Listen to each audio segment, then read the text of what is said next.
Você está contente com a classe política brasileira? O que será da próxima eleição? E a reforma política? Será que vem para valer? O Elson Gasparini é o nosso convidado. Ele é deputado estadual pelo PSDB de São Paulo. Não perca, daqui a pouquinho, no Ponto de Equilíbrio.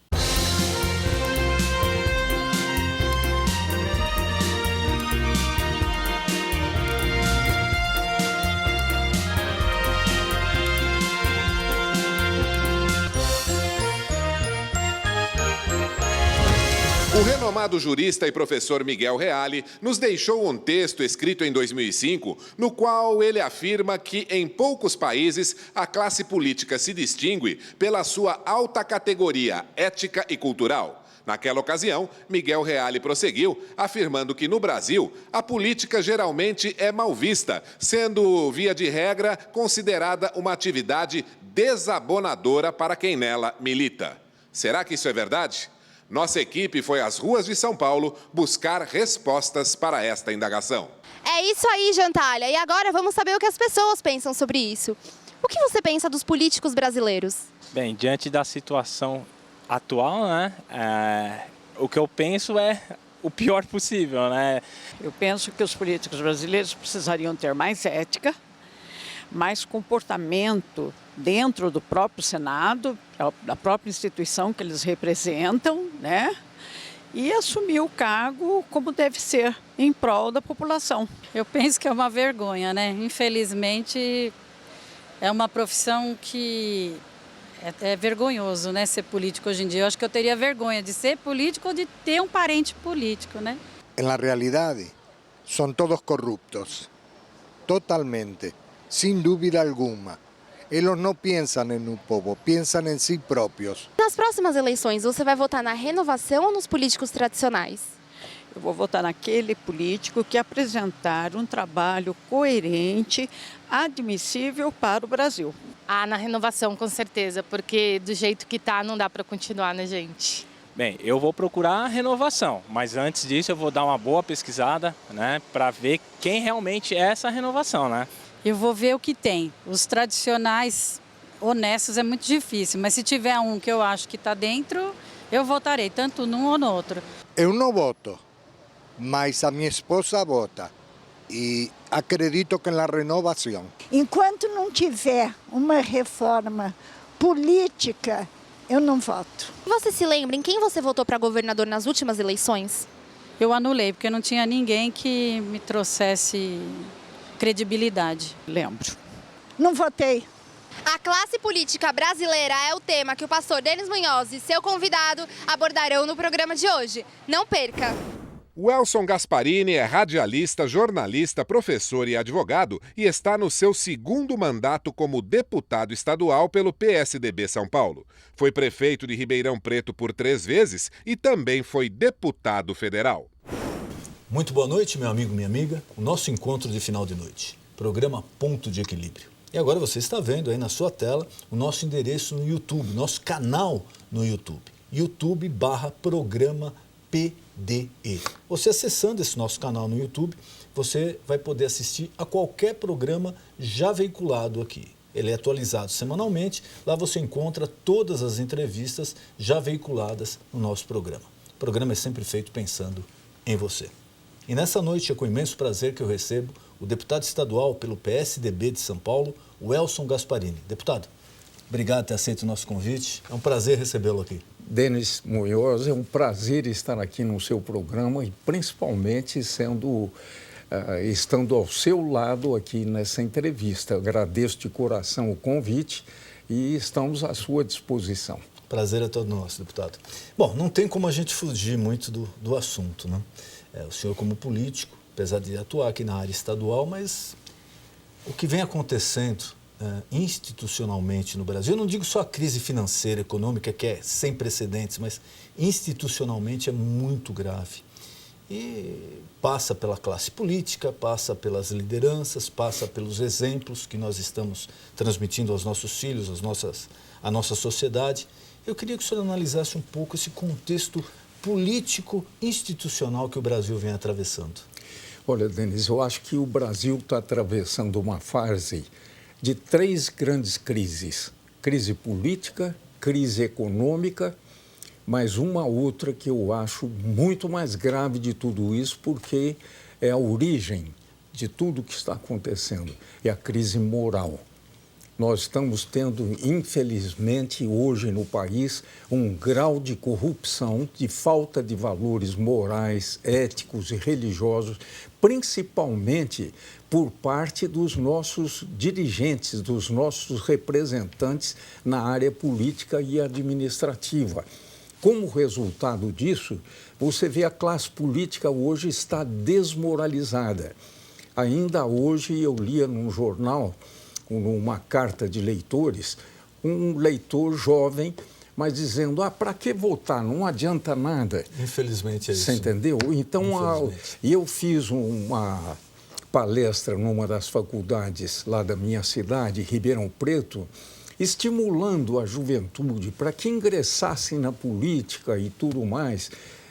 Eu, inclusive, citava e cito sempre as palavras do Papa Francisco, em que ele diz que a política, quando exercida com dignidade, competência, com idealismo, é a maior prova de amor ao próximo. Não, isso e é uma verdade, bíblico, né? Quando os que dirigem têm compromisso com Deus, o povo sai beneficiado. Você sabe que é isso, porque um só ato de um político, um bom ato de um político, pode beneficiar de uma só vez milhares ou até milhões de pessoas. Como se esse político for incompetente ou corrupto, um só ato dele, Denis, pode prejudicar milhares ou milhões de pessoas. Então, e na palestra que eu fiz, eu dizia aos jovens, tentando descobrir vocações ali, ingressem na política. A política está suja, vamos limpar essa política, colocando gente boa, gente honesta, né? E vários ali se entusiasmaram a ingressar na juventude do partido ou do movimento, mas um deles veio me dar resposta. Olha, deputado Gasparini, a hora que eu falei para o meu pai que eu queria participar da política, ele falou, você é maluco. Tira isso da cabeça, menino. Política é coisa suja. Você tem que pensar em ser um bom engenheiro, um bom médico, um bom advogado, mas não mexe com política, não. Então, na verdade, hoje está difícil, inclusive, você descobrir vocações novas para que a gente conserte a política no nosso país. E agora, eu defendo essa ideia, nós vamos ter as eleições municipais. Que são as maiores eleições do país, né? É a grande oportunidade. Você já pensou se em cada cidade, Denis, nós tivéssemos um grande movimento a favor da moralidade, da decência na administração pública e elegêssemos prefeitos, vereadores, gente honesta, gente capaz, gente idealista, né? E é tão fácil isso, porque na cidade você sabe onde o candidato mora, onde ele trabalha, se ele é respeitado, querido pelos companheiros de trabalho. Na família, como é que ele é na família dele? Porque quem é uma boa pessoa na família, com a esposa, com os filhos ou com os pais, é alguém que vai ser bom também na administração pública. Então é fácil você escolher gente boa. Agora, se em todos os municípios do Brasil, e agora esse ano é a grande oportunidade, nós levássemos para a política, através do nosso voto, gente boa, gente competente, idealista, o Brasil mudava a sua cara. Porque hoje, infelizmente, está difícil com a classe política do jeito que está aí, e eu falo bem à vontade, Denis, porque desde os 17 anos, quando eu ingressei no movimento da Juventude Democrata Cristã, eu fui muito amigo, e ele me ensinou muito na vida pública, Franco Montoro. Ele era um democrata cristão muito firme mesmo. Então, desde os 17 anos que eu ingressei na política e acompanho tudo isso, eu posso dizer para você que sempre teve malandro na política, mas como agora eu nunca vi. Não é? Tá porque o pessoal demais. fala muito agora de corrupção. Isso não é uma exclusividade que está acontecendo com esse governo agora. Sempre existiu, Sempre existiu. E, infelizmente, sempre vai existir. é que ganhou uma proporção muito grande devido à impunidade. Isso é que e agora está se apurando, mas sabe que não é uma exclusividade desse atual governo, não. Você falou muito objetivo nisso. O caso do Mensalão, em que houve desvio de dinheiro, aquela coisa, sabe quantos anos demorou no judiciário para que houvesse absolvição ou condenação dos envolvidos? 12 anos. Como é que pode um processo, uma pessoa inocente, por exemplo, ficar 12 anos com o nome dele envolvido na suspeita? Não, e o que é malandro, você já viu. Não, mas esses 12 anos foi um processo originário do STF. Quer dizer, ele não percorreu todas as instâncias. Não. Se ele começasse primeira instância, segunda instância, STJ, STF, recurso, apelação, volta, provavelmente esse prazo seria muito maior. Aquele ex-senador de Brasília, o Luiz Estevão, ele agora foi preso. Depois de uma quantidade de anos que não tem tamanho. Sabe quantos recursos jurídicos ele conseguiu entrar para ficar livre até agora? 34 recursos. E só foi preso porque mudou o entendimento do STF, que antigamente tinha que realmente transitar em julgado, se cumprir todas as instâncias, se estipulou que se houvesse uma condenação colegiada, ou seja, em segundo grau, de um tribunal, já poderia, confirmando a sentença de primeira instância, já poderia ser presa a pessoa. Só por isso que se fosse pelo entendimento antigo, ele ainda teria muito tempo ainda. Mas eu não tenho dúvida, né? Então, agora eu defendo que como é que nós vamos sair dessa situação? Eu defendo uma grande reforma política no nosso país. Uma delas eu já falei um pouco, justifiquei, que é a descentralização do poder. Hoje, a maior parte da arrecadação dos impostos fica lá em Brasília com o governo federal. Ora, se houvesse a descentralização para os municípios, ficava mais fácil fiscalizar. Se o município, o administrador, o prefeito, os vereadores não estão agindo corretamente, fica mais fácil o povo tomar uma providência. Agora, lá em Brasília, a distância é muito grande, né? Segundo lugar, esse absurdo de venda de cargos, politicamente e no outro sentido.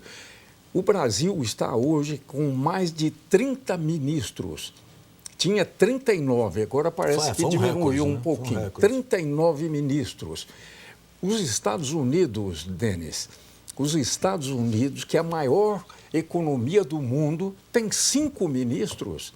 A França, uma das grandes economias do mundo lá na Europa, tem 7 ministros só. O Brasil, um país que está aí com um número de pobres, de pessoas não tendo o que comer até. Poxa vida, 39 ministros. Isso fora os cargos em comissão. Comissionados que cresceu. Voto e elege, escolhe quem quer, não interessa a competência, nada disso. São cargos que, na realidade, são usados para dar mais poder àquele que está no executivo.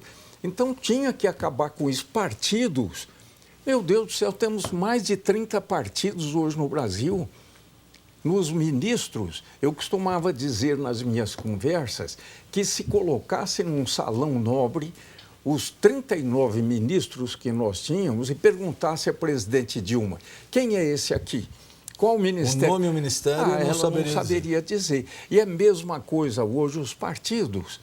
Criaram tantos partidos no Brasil, são mais de 30 partidos, só para pegar dinheiro do fundo partidário. Não é? Mas então, deputado, já vários colegas seus aqui, tanto de São Paulo, deputados federais, senadores, e eu faço a mesma pergunta. Eu não sou novo, né? Então, é uma história que se vem há muito tempo. Eu, desde que me conheço por gente assim, de entendimento político, se fala. Nós precisamos fazer a reforma política e a reforma tributária. E até hoje não saiu a reforma política e não saiu a reforma tributária. Então parece que é uma coisa que vai se continuar falando por mais 1, 2, 3 gerações, mas na realidade ninguém quer mexer nisso. Porque o povo não reage. É como eu estou lhe dizendo. Você abre o jornal, você vai encontrar um monte de depoimentos de pessoas que não querem saber nada com a política.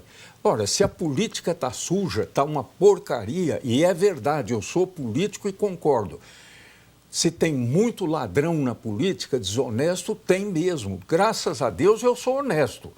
E tem outros honestos também. Agora, esses malandros da política que estão roubando bilhões de reais, quem foi que elegeu essa gente? O povo. Você entendeu? O nosso então, voto. essa reação é que é preciso. O povo entendeu o quanto que o voto é importante. Então, quando escolher um candidato, fazer isso realmente analisando quem é esse candidato. Onde que ele vive? Se já exerceu algum cargo? O que ele fez? Qual foi o procedimento da vida dele? Qual o currículo, não é? Mas não, infelizmente, tem muitos que votam porque o voto é uma obrigação no Brasil, senão ele recebe uma multa. Eu sou a favor do voto livre. Vota quem quiser, porque aí nós teríamos que quem vai votar são pessoas, os que vão votar, que têm conhecimento da importância do voto. E a descentralização, através das eleições distritais. Hoje é um absurdo. Um candidato a deputado, por exemplo, no estado de São Paulo, ele pode ter voto em todas as cidades do estado de São Paulo. Então, na realidade, são cabos eleitorais que acabam influenciando o eleitor sem que o eleitor tenha ideia quem é o candidato. Então, na reforma política, eu defendo a eleição distrital. A minha cidade, por exemplo, Ribeirão Preto, agora vai ser região metropolitana, nós temos 50 municípios que gravitam em torno de Ribeirão Preto. Então, os candidatos deveriam ser votados nesse distrito. A campanha fica bem barata, não tem problema. O eleitor pode saber quem é esse candidato, onde é que ele mora, o que ele faz, o que já fez, e daí escolher corretamente. Agora, hoje, tem candidato que nem vai em determinada cidade e aparece ali uma quantidade de voto de um cabo eleitoral, muitas vezes comprado até. O senhor falava de renovação. O senhor acredita que, devido a todos esses escândalos, a tudo que vem, esse tsunami aí que vem afetando a política brasileira, o senhor acredita que vai haver, de fato, uma renovação nos vereadores, prefeitos, nessa próxima eleição? Olha, depende de muitas coisas. Primeiro, eu acho que tinha que acabar com grande parte dos partidos. O partido tem que ter uma ideologia, um programa, tem que ter um mínimo de condições para dizer, não, esse partido existe, tem tais lideranças e isso e aquilo. Então, como nos países mais desenvolvidos politicamente, é 4, 5 partidos no máximo, não 30. Você entendeu? Então, tem gente que sai candidato só para fazer negócios depois de apoiar outro candidato numa aliança, né, num segundo turno. São os partidos de aluguel, né? São os chamados partidos de aluguel. Agora, é importante, ou o povo reage, ou então nós não vamos sair dessa situação. Hoje nós estamos de tal maneira que eu disse que sempre teve malandros e ladrões na política, mas como agora... Veja bem, Denis, antigamente, quando se falava num roubo na administração pública, eram importâncias de 100 mil reais, 500 mil reais, agora bilhões de reais. Então é preciso mudar isso. Não, são valores que, inclusive, nos Estados Unidos, os telejornais ali, eles se assustam com o número. Mesmo fazendo a conversão em dólares, falam, não, mas deve ter alguma coisa. Não, não são 880, não, é 800 mesmo. E eles ficam, perto da maior economia do mundo. E veja bem, não é só a classe política, não. O empresariado, grande parte do empresariado hoje é corrupta. E também, por isso que eu falei desde o começo, que o importante, nós temos que lutar muito para formar os brasileiros dentro de qualidades morais, éticas, espirituais, senão não adianta. Não, mas para ter o corrupto, tem que ter o corruptor, né? Não, aí é que às vezes o pessoal reclama, mas olha, o tal político... Bom, mas alguém deu o dinheiro para ele. Lógico, mas alguém foi lá oferecer o dinheiro para ele. Olha, não é também. só isso. Ainda a semana passada eu tomei um ônibus aqui em São Paulo para ir para um bairro aí, queria ver como é que estava funcionando o transporte coletivo e tinha uma tabuleta grande escrita assim, lugares reservados para deficientes ou pessoas idosas. Tinha um rapaz de 17 anos sentado ali, uma velhinha em pé. Sabe o que ele fez? Estava fazendo? Ele fechava os olhos como se estivesse dormindo para não ser obrigado a dar o lugar. Então, não é questão só de educação, né? Aí é que De está. civilidade. E educação não é só português, aritmética, geografia, falar inglês. É muito importante a educação moral, é muito importante essa parte. E hoje as famílias, infelizmente, estão falhando muito. O pai trabalha, a mãe trabalha, chegam em casa cansados, não tem quase que diálogo com os filhos. Eu me lembro de uma reportagem que saiu na Folha de São Paulo, um trabalhador estava andando ali numa das ruas do centro e achou uma carteira com dinheiro, e uma boa importância em dinheiro. Ele pegou essa carteira, olhou, não tinha nome, não tinha endereço, ele foi na delegacia mais próxima, falou, olha, eu encontrei ali nessa rua essa carteira, mas como o sujeito olhou, realmente não tinha quem era o dono. Ninguém tinha reclamado. Poxa, mas você viu quanto de dinheiro que tem aqui, né? Pô, é uma importância grande, mas por que você não ficou com dinheiro? Pô, aprendi com os meus pais que o que não é meu, eu não posso ficar com ele. Hoje o negócio é levar vantagem. Muitas vezes, e é triste falar isso, mas tem pais que ensinam os seus filhos a levar vantagem. E os exemplos mesmo que de vê, maneira né? desleal. Na televisão, o tempo inteiro. Só prospera aquele que ilude o outro, aquele que leva vantagem, aquele que arma cilada. Infelizmente é isso. Então novela, não é só na classe política, nós não. assistimos isso. Infelizmente hoje está desse jeito. Então nós temos que fazer uma grande luta pela moralização de costumes, pela criação desses valores dentro dessas pessoas, principalmente na juventude. E nas famílias não está havendo a transmissão desses valores como tinha antes. Nas escolas ensina-se muito mal. Português, geografia, tem aí os testes provando isso. Então é uma tristeza falar. Nós precisamos de uma reação. E essa reação tem que vir daqueles que têm entendimento do quanto é importante a gente se dedicar a isso.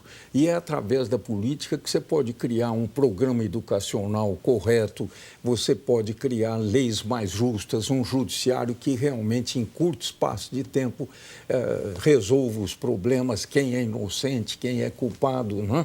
Até numa área que o senhor me falou agora que o senhor está atuando, mas não seria a fase de se pensar agora, firmemente, para valer, de se investir pesado na educação no Brasil? Nossa Senhora, mas é fundamental isso, fundamental. E principalmente num país como o nosso. Só que nós temos muitas coisas e aí é que entra... Aí eu estou falando muito, desculpe, não, fica à vontade, me restringir mais. Mas me deu tanta vontade de aproveitar essa sua pergunta. Nós temos um Brasil que muita gente não está conhecendo. 46% das famílias no Brasil não tem privada em casa. Eu recebi um técnico aqui em saneamento e também fiquei impressionado com isso. 46% não tem privada em casa. E isso tem causado muitas doenças. Né? Tanto é que muitas famílias... São Paulo ainda é um estado desenvolvido, mas aqui também tem setores urbanos, na capital, que não tem esse saneamento básico.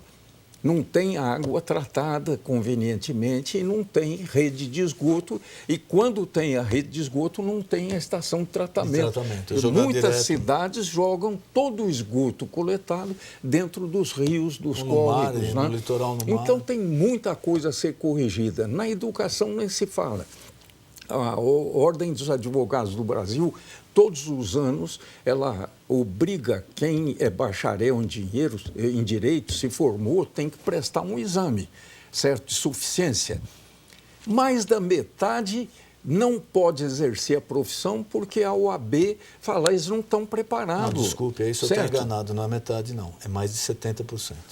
Aí você vê como é que está. Mas e o mais grave, um dos dirigentes da Associação Estadual de Medicina, lá na Assembleia, nós estávamos em 5, 6 deputados conversando sobre isso, né? E ele falou, olha, na medicina é a mesma coisa. Só que nós não temos a lei federal que proíbe quem nós não acharmos que não está capacitado a exercer a profissão. Mas nós fazemos o exame. E mesmo assim com voluntários formados que aceitam fazer o exame. Mais da metade disse que eles não poderiam exercer a medicina porque o ensino não foi suficiente. Ora, esse é o Brasil, meu Deus do céu. Essa é a tristeza que nós estamos enfrentando. Agora, qual a reação que nós estamos tendo? Você sabe quanto deve estar sendo gasto agora pelo governo nas Olimpíadas? Bilhões de reais. Isso sem falar na Copa do Mundo, que hospitais, santas casas, hospitais beneficentes, Denis, estão fechando as portas porque não tem dinheiro para comprar os remédios para atender os doentes. Na Copa do Mundo, o que se gastou em campos de futebol, eu não estou nem falando da corrupção que houve, e já foi denunciado isso, em certas construções. Mas bilhões de reais foram gastos. Agora, para a saúde, para a educação, não tem dinheiro. Para fazer o saneamento básico, não tem dinheiro. Também dar isenção de impostos à FIFA, que é um fato inédito. Quer dizer, além de vir aqui ter um lucro astronômico, o país investiu bilhões em estádios que estão aí hoje abandonados, essa é a verdade, né? Abandonados, praticamente abandonados. Você poderia até falar, mas você está falando tudo isso, mas você é deputado, o que tem sido feito aí?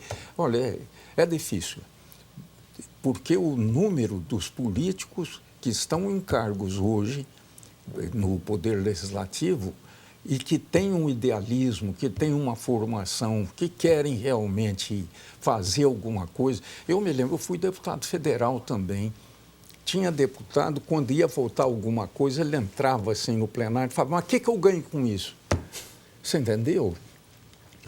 Agora, a culpa é de quem? Desculpe, mas em grande parte do eleitor, que vota de qualquer jeito. A Folha de São Paulo, só para concluir essa parte, fez uma pesquisa 6 meses depois da eleição, da última. Eu vi. Você deve ter visto. Eu vi. E perguntava o seguinte, em quem que você votou? Meu Deus do céu. Quase 65%, 67%. Não lembro mais. O que é isso? Nem deputado federal, não lembrar em quem votou para deputado? Como é que vai cobrar dele depois um comportamento correto? Não é? Então, dizer, é fácil falar que o povo é culpado. Eu não estou dizendo só isso. É lógico que os líderes são os maiores culpados. Agora, onde estão os líderes? E aqueles que pensam que querem usar o dom que Deus lhes deu para exercer liderança, para ajudar o próximo e que estão ajudando a si mesmo e, no máximo, a sua família, exercendo atividades que dê lucro. Hoje, nós temos muita gente vocacionada para essa parte, mas para dedicar a sua capacidade, o seu ideal, o dom que Deus lhe deu para fazer o bem ao próximo, através da política, infelizmente, a maioria dos partidos não estão conseguindo preencher a chapa de vereadores nas cidades. Ninguém quer. É desilusão com a política. Tem tanta gente competente, meu Deus do céu, aceita, vai lá, ajuda a mudar as coisas, né? Mas tomara que isso aconteça agora. Deputado, eu queria agradecer mais uma vez a presença do senhor aqui. Obrigado. Nosso tempo está se esgotando, foi um prazer enorme. E tomara que tudo isso daqui que o senhor passou para o nosso telespectador seja utilizado para se mudar, porque nós optamos por um Estado democrático de direito. Então, nós só podemos mudar as coisas através do nosso voto. É isso aí. Então, vote consciente. Agora tem uma eleição muito importante, apesar do pessoal falar, não, é só prefeito e vereador, mas ninguém mora no Estado, ninguém mora na União, todo mundo mora no município. Então, é muito importante você votar conscientemente, cobrar do político que você votou, se ele realmente está trabalhando, está atuando em prol da sociedade. Essa é a arma mais poderosa da democracia, é o seu voto, e só você pode exercer. Denis, parabéns pelo seu programa. Foi um prazer enorme receber o senhor aqui. Vamos marcar uma outra oportunidade. Mas com prazer. E espero a sua visita na Assembleia Legislativa. Muito obrigado, deputado. Um abraço, então. O nosso encontro de final de noite. Programa Ponto de Equilíbrio. Boa noite.